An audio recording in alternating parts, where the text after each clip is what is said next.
Are you looking for an easy overnight breakfast idea? Then you have to try this chocolate chia seed pudding with pomegranates.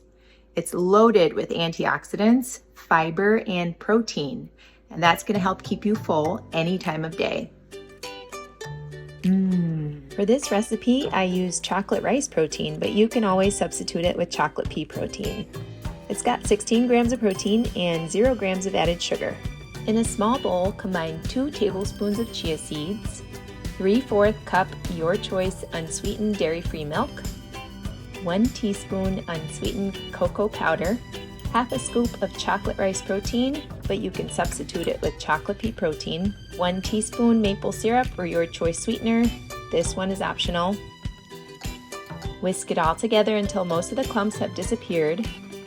Then wrap it with some press and seal and put it in the fridge to set. The next day, give it one last whisk, then top it with half a cup of pomegranate arils and any other toppings of your choice. Enjoy!